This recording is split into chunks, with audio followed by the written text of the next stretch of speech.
When I accepted this is never going to work, there wasn't anyone coming to rescue me. It was up to me to make the next move.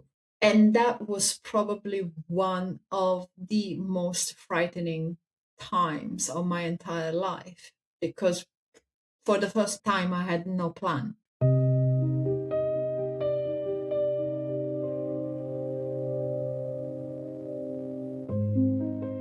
Good afternoon. I'm Cindy Holmes, and welcome to our podcast, Energy Healing Conversations. This series is the Spiritual Awakening Stories, and today's episode is about rebuilding the self after collapse. I'm delighted to have Soleil in the studio or in her studio with me today. And Soleil, I'd love you to introduce yourself, please. Hi, Cindy. Thank you for having me here. So, my name is Sole Chirco. I am a spiritual and energy coach as well as a healer. And I focus particularly on identity, confidence, and coming back home to ourselves. I work particularly with women, especially women in leadership position. And that means within the corporate world, but also within our communities, our families, and yes, and the impact that we want to have in the world. That sounds great. I'm delighted to find out, although I do know your story and I've heard it a few times. I'm really looking forward to sharing this with our audience. And I'd like to take us back to your 20s and just tell us a little bit about what was going on at that time for you. And yeah, just paint a bit of a picture and then kind of what happened. So I will need to paint two pictures for you, the outside and the inside, because those are two very different pictures. On the outside, everything was going so well. So I graduated from university, moved from Italy to the UK, landed a number of really good jobs, one after the other, accelerated my career very, very quickly. Got headhunted when I was quite young into a really privileged and senior position for an excellent company in the public relations and marketing field. I was working within technology and financial technology, lots of traveling. I was around very intelligent, creative people, lots of entrepreneurs. I was the youngest MDs in the company. So it was very exciting. My bank account was doing well at the time. I managed to purchase my first property in central London all by myself without help from anyone. So everything looked good. I had a rather large wardrobe. At a certain point, I think I had 150 pairs of shoes, like all of the things that we consider as abundant or successful or just ticking that box. I was doing. And I felt like I achieved a lot. That was the picture on the outside. The picture on the inside was very different. The picture on the inside, and I'll be honest, it still makes me emotional thinking about it back now. It was one of loneliness, isolation. It was one of lack of purpose. So, where I was very structured and goal oriented in my outside life, in my inner life, I felt quite lost and that I didn't have the same purpose or direction that I had in my career. From a relationship perspective, I managed to get myself in a particularly toxic dynamic with someone. And I really need to be honest about the fact that it was toxic both ways. I wasn't in a great space. He wasn't in a great space. And both of us just found each other in particularly difficult times of our lives where we were not emotionally available or even emotionally intelligent enough to really build a um, abundant, stable, safe relationship. So all these beautiful things on the outside, but the reality was on my inside, I was what I always refer to as emotionally and spiritually bankrupt. So a lovely big bank balance, but inside you were bankrupt. Absolutely. Absolutely. It was the tale of two different parallel lives almost. What do you think was the driving force in the success story?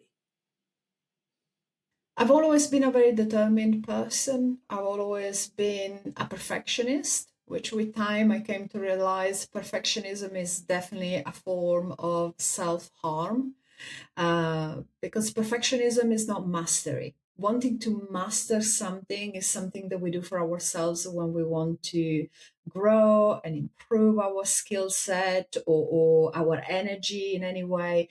But perfectionism is that criticism that never ends and nothing is ever good enough. So there was that. There was the fact that for me, I came from a very normal working to middle class family. My dad was a teacher. I only managed to go to the university that I wanted to go to because of a scholarship. So I really felt like there was a sense of responsibility for me to do well in the world, and I moved to another country, giving up family and friendship and connection. So I almost had to make it worthwhile, and for me back then, making it worthwhile was achieving all of those things that I felt were indicators of progress and success: the big job, the prestigious company,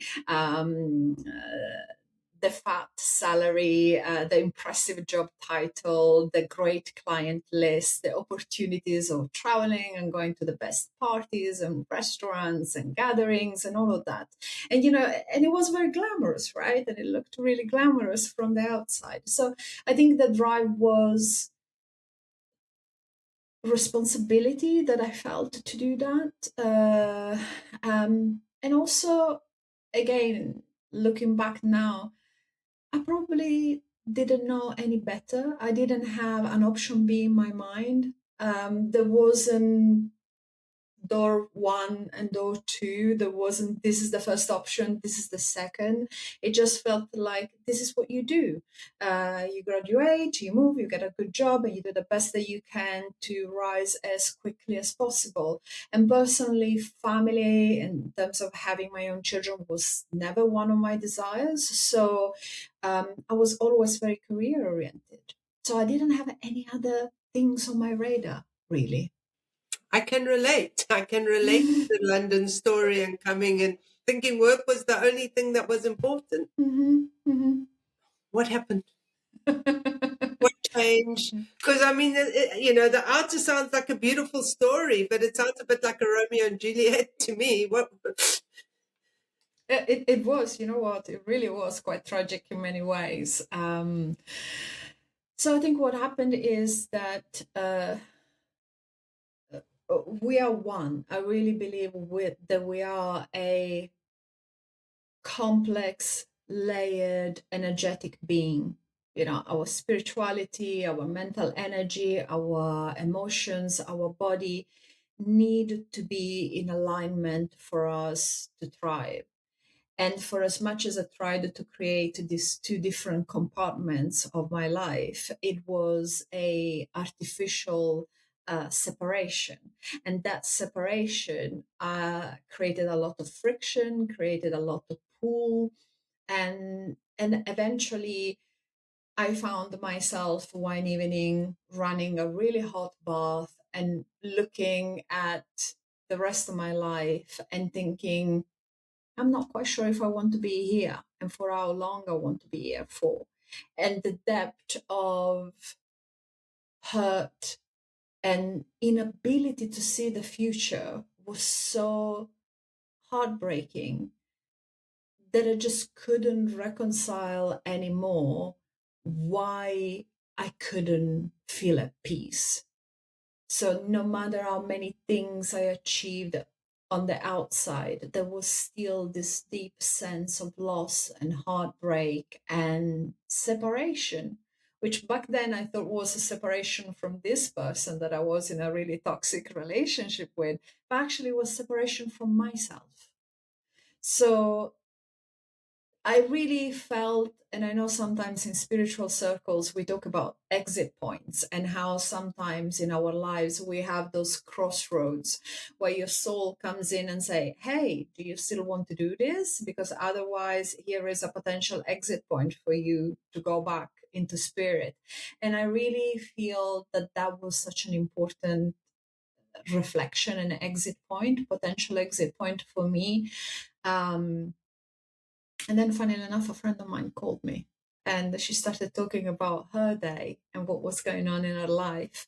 And by simply listening to somebody else and listening to somebody else also going through some hardship and difficulties, I felt a little bit less alone.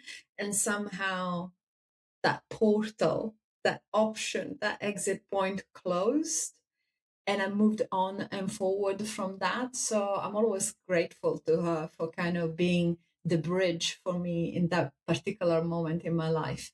But the wound was there, and it was a big, bleeding, gaping wound. So that moment, some people talk about it as the dark night of the soul. They talk about it as hitting rock bottom. Like different people define it in different ways. For me, that was like almost like the pinnacle of something. The discomfort and disconnect had been building so much in the background that eventually almost this inner voice became louder and louder and louder and and was literally shouting from within me, you can't do this anymore, you just can't. um, so that was for me that really important crossroad moment. When did you start listening? Did something happen for you to listen? Was there an incident? Was there a crisis?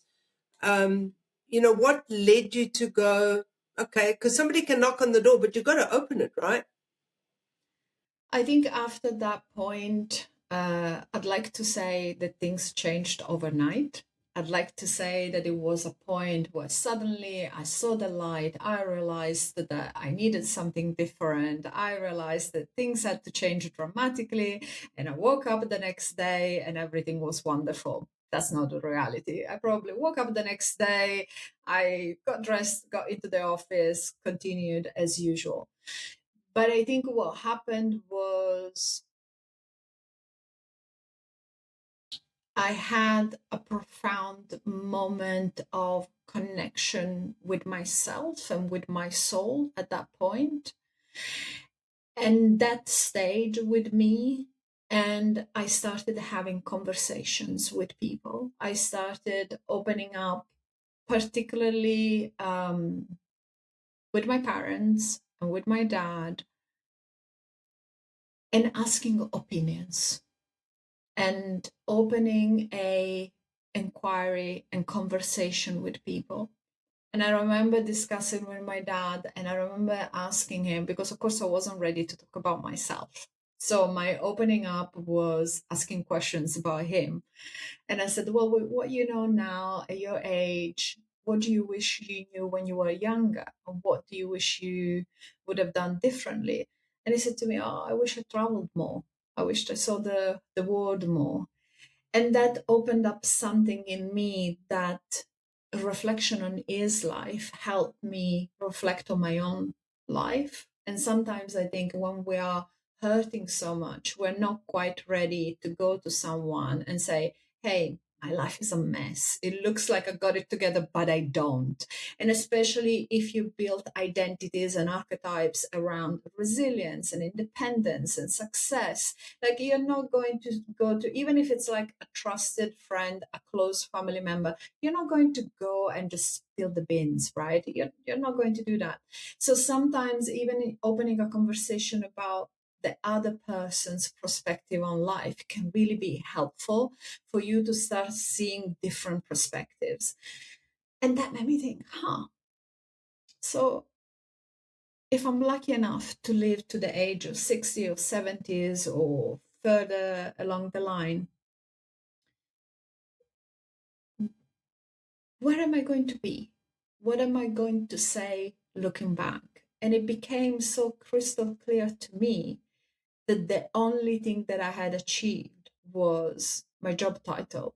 And I had this visual of being remembered at my funeral as she was an excellent marketing director. And I thought, this is not the legacy that I want to leave behind. This is not what I'm here for. I really believe in my heart that I don't know why I'm here and I don't know what I'm going to do next, but it's certainly not just to build a career or just to build like tangible wealth. I want to do more. So that was an important conversation and realization for me to have that then opened up a number of other pivotal points. So almost grounding myself in the present, fast forward into the future and say, right, what is it that I'm building today that I'm going to be proud or feel aligned with in my future? And as I did that exercise, I realized, not much right now. There isn't much that I want to keep. There isn't much that I want to celebrate. So if future me is someone that I want to be happy and fulfilled and proud, I need to start now. So you started emptying the closet of one pair of shoes at a time. I did. I literally did.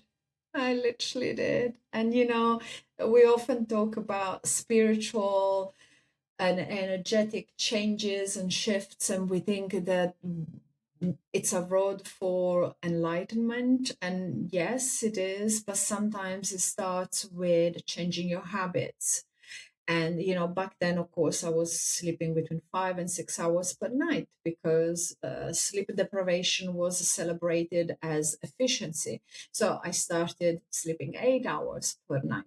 I started eating better. I started spending more mindful time with myself that wasn't going out and doing shopping. It was uh, interacting with architecture and nature and the city in a more mindful way.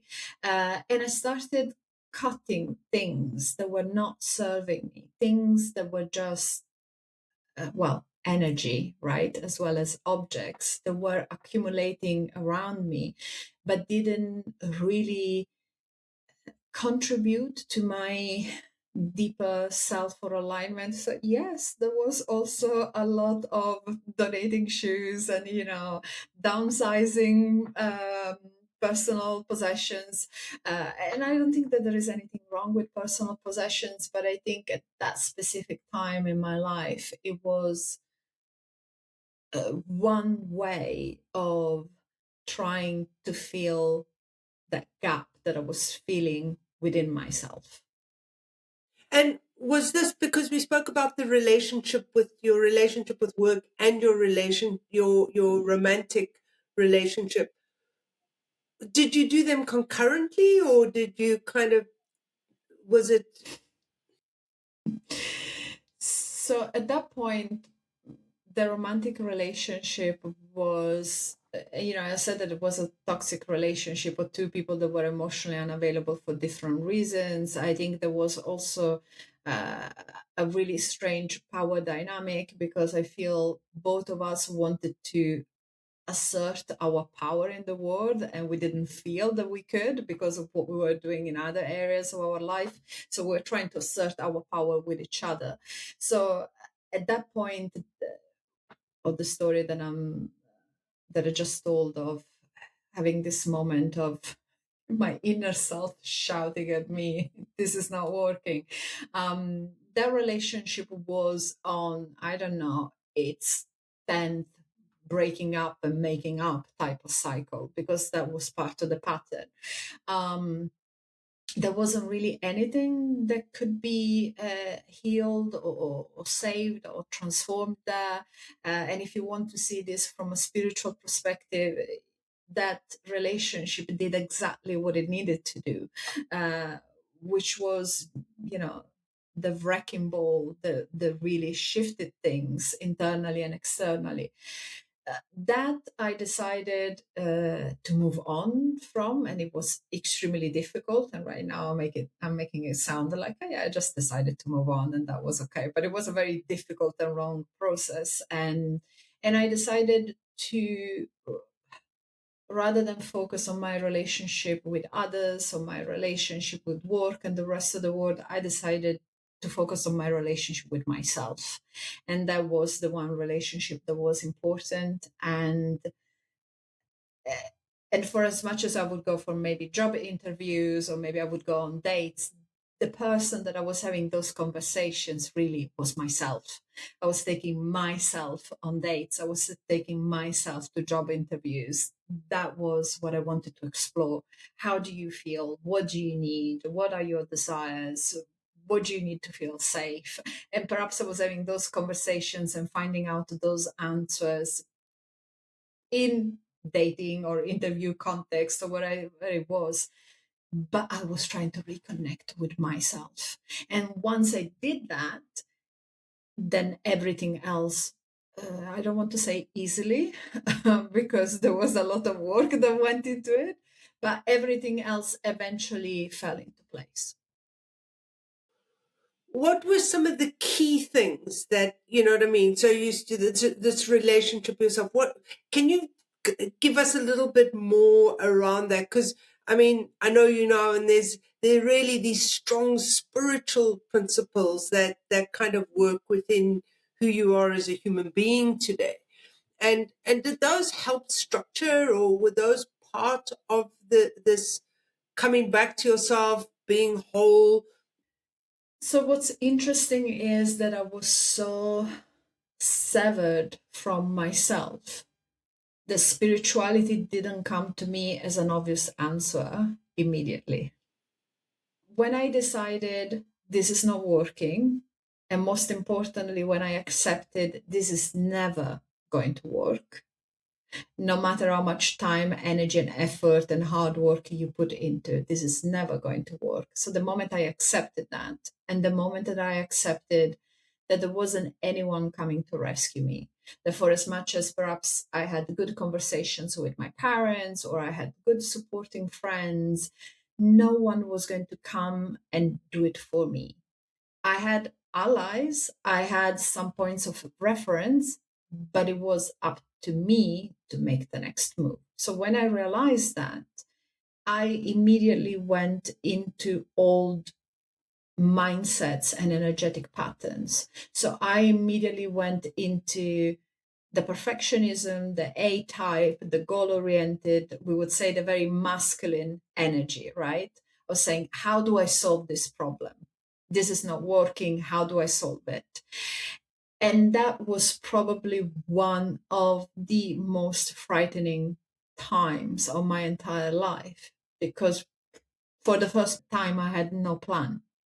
There wasn't a pathway that was unfolding in front of me. There wasn't a, oh, if for 3 years you do this work, this is where you're going to get.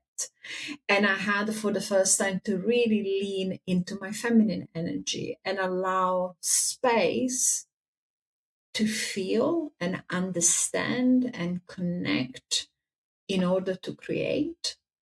And I did that metaphorically, but also physically, um, by taking out all of these dusty boxes, right? It's almost like picture this garage or storage unit with all these dusty boxes and taking everything out and start opening these boxes and looking inside and trying to figure out what's inside, do I still need it, is it mine, etc. And as I went through this process of really reconnecting with the small day-to-day things that I hadn't really grounded in for the longest amount of time, from what's your favorite type of coffee to how, where do you like to walk, or like a very basic, almost someone might think boring things. I regrounded myself into trusting my decision making. So listening to what's coming to me from my body, from my emotions, what I needed, what my energy needed, and listening to that in really kind of small, almost inconsequential ways, and rebuilding trust with myself that way. And as I was taking out all of these boxes from the garage, one of the things that I unpacked was my spirituality. And I thought, hold on, I want to keep this. This has been a beautiful part of my life, and I don't even know why it's in the garage. It should be part of my day to day. And so that ignited curiosity and excitement to explore what that even was. And I often think when we have a big problem, we're looking for a big solution. But more often than not, when you have a big problem, you need a number of smaller solutions towards a final shift. And so that is what I did. Incremental changes and a sense of enthusiasm and almost childlike openness to experience, and experience without judgment. And remember, this is the person that was extremely male energy oriented, very, if there isn't a goal, is not even a thing.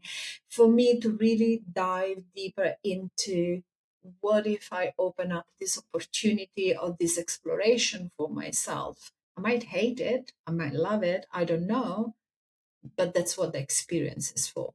And so then spirituality really, I received such a strong yes from rekindling that part of my life. So as you were filling up the inner account, what was happening to the outer account? So the outer account stayed relatively stable for some time. And for some time, I almost wanted to prove to myself that I wasn't running away from anything. I wanted to really ground myself in my decision making process. And I think there is a lot of strong dichotomy around corporate life versus spiritual life before and after my spiritual journey started. And I'm not sure that I completely agree with that, because if we believe that we are one, if we believe that our journey is interconnected, then whether you're working in a boardroom or whether you're working around your kitchen table, it doesn't really matter. Like, we can be aligned and present and follow our path and create our legacy regardless. And in fact, I would argue, if you are in those corporate containers or in policy, in politics, etc., that's when you're most needed. So I didn't want to run away from my corporate life, so I kept that going for some time. Um, Eventually, I decided to resign from my job. At that time, I thought I was taking a 6 months sabbatical. I've not heard this part. Yeah. So, yeah, come on, let's own up to this 6 month sabbatical, please. I thought it was, oh, I'm enlightened, I'm going to walk the path. No, at that time I thought, you know what? I had like a really good year of work. I did I worked on really interesting projects. I had a fantastic team. We did like a massive rebrand for the entire company globally. I had some really lovely personal things happening, like friends getting married, some lovely travel. Like, I had a really good year, and I managed to have that good year in a very balanced way, sleeping the proper amount of time, exercising, eating well, feeling good. So I felt like, okay, I'm not running away from anything. This was a really good year. I still want a little bit more spaciousness for myself. So let me take some time off. Let me take 6 months off. I felt like that for a number of reasons, that chapter in that specific company just came to a natural end. And in my head, I thought, well, let me take 6 months of sabbatical and then I'll come back into marketing and public relations and business consulting as I had done. And bear in mind, I also put a lot of effort and time and energy into my career at that point. So I didn't want to just dissipate that. So I thought I was just going to be off for 6 months. And I remember I resigned at the end of September, and I think around the 5 or 6 months or 6 weeks later, I met the person who is now my husband. So I think the universe had different plans for me in terms of what I could experience in my life, and by the time 4 months got by, and then 5 and 6, it became really clear that actually I needed to stay in the space, and that's when I started working full time on my coaching and healing practice, which at that point was just something that I was doing part time on the side, but that's when I really started embracing it full time. And your love for tarot, did that come back? Yes, that was one of the key things that I feel pulled me out of where I was. Because when I said earlier that I rekindled my spirituality was very much anchored in tarot. And it's a beautiful tool that you can use for a number of different things. But one of the beautiful things that you can do in tarot is really connect with archetypes and learn about what archetype you're embodying now, but also what archetype you can embody next. And I think when you are in that transformational journey and you know that the past and the present isn't working for you, one of the most difficult things to do is envisaging what the next energetic vibration is going to be. And especially, I think perhaps especially as women, we struggle sometimes to find archetypes and role models that really resonate with us. If we haven't got an obvious point of reference in our sisters or mothers or leaders that we've seen in business, we struggle to figure out, okay, what are even the options? What type of woman can I be in the world? What's available to me? So it's not as easy as trading the old car for the new car. You know that the old car has issues, the tires are flat, the engine doesn't work, even if you put in petrol it doesn't go very far, but you're not clear on what your option is. Like, if I traded this in, what's next? And this is why we get stuck in healing sometimes, right? We keep on healing the wounds but not creating anything new. So with release we heal, with to a certain extent diminish discomfort, but we're not creating. And the magic of tapping both into masculine and feminine energy is that creation. So tarot for me was such a portal to think about myself and my energy, and almost created some sort of alchemy within of my energy around my new self, my new identity, the old things that I discovered in the boxes, minus the stuff that I gave away and wasn't relevant anymore, but also my new desires and identity, and a sense of conviction and confidence in myself. Um, and confidence, I think, is such an overused word, right? As very overused as a word. But for me, is that sense of feeling at peace with who you are and being objective and at peace with what you can do well and with the things that you're not particularly good at, and seeing that as your superpower, and being at peace that there will be 5 things that you're fantastic at and 5 that absolutely you're terrible at, and that's okay and that's fine. So yeah, tarot really helped me in that journey for sure. I'm also curious around in the world today we have so many people in such discomfort with corporate wounds and burnout, and I'm just curious from your journey, which was some 10, 15 years ago. um, Yeah.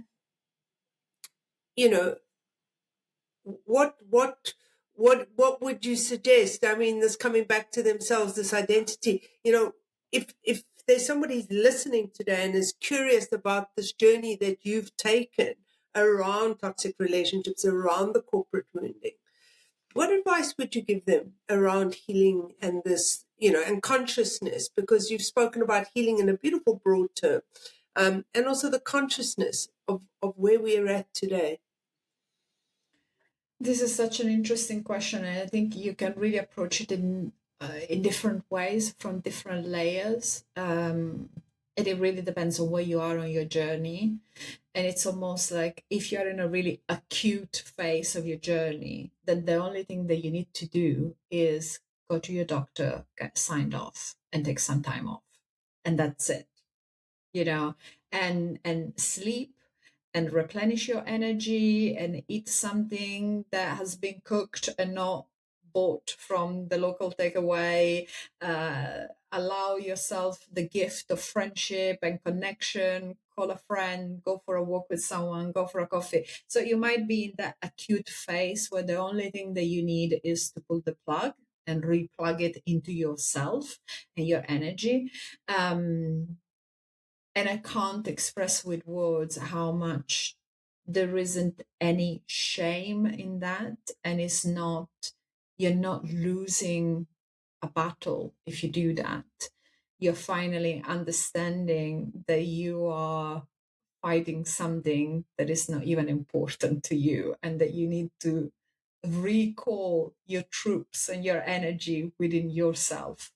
Um, and I have a story that I'm not going to go into of actually my body calling me back into myself at a certain point by giving me such a strong back pain that at a certain point got to the end of the day in my office. I couldn't even stand up for my chair because I was physically glued to my chair by such a terrible back pain. So if you are in that acute phase, I would just suggest disconnecting and allowing yourself that space, even if it's just sleeping and not showering for 3 days, that's okay.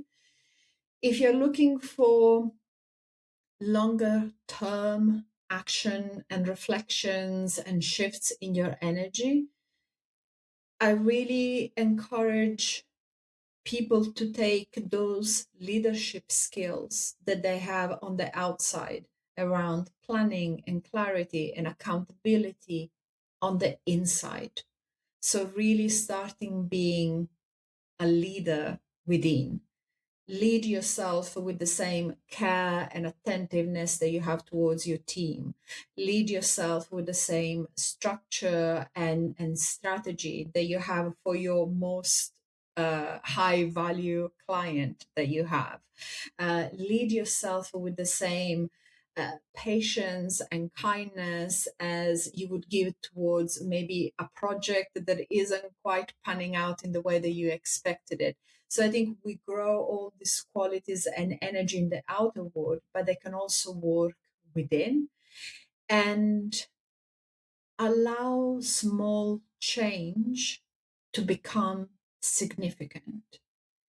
There is something about allowing actions and energetic shifts to compound and having the long term vision to know that today's actions and shifts, even if you don't see it like now, very much like when you're building a very long pipeline in your business, maybe with a new lead,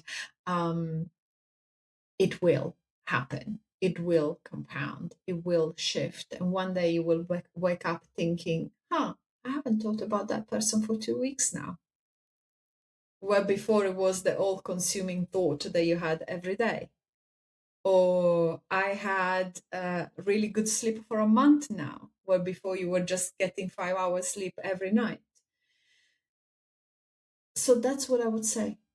That's brilliant advice. What does your outer world look like now before we go? Very different.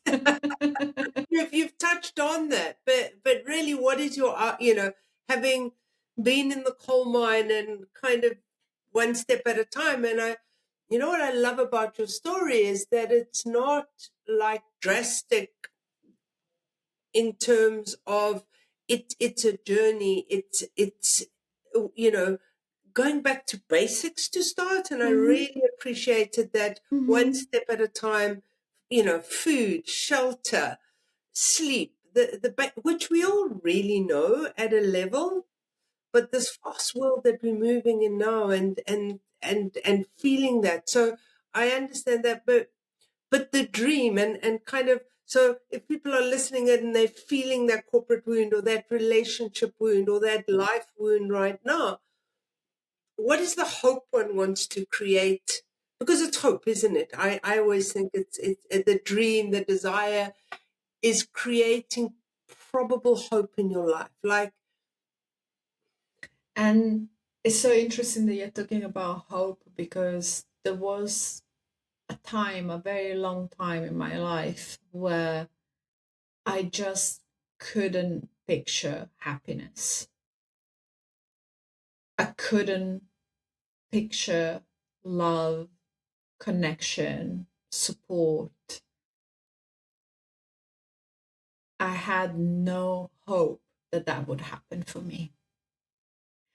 And I do a lot of timeline work in my own healing. So I always talk about present self, future self, past self, all working together.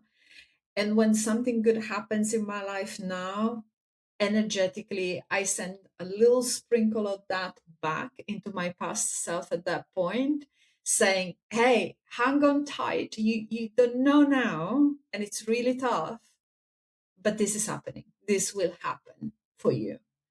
And sometimes when now in the present, I don't feel so sure about what's going to happen in the future, I kind of wave at my future self and say, hey, can you send something my way? Can you send some hope my way that things are going to be as I hope they will be? So my life right now is very different. I've now been working full time with my healing and coaching practice for 11 years.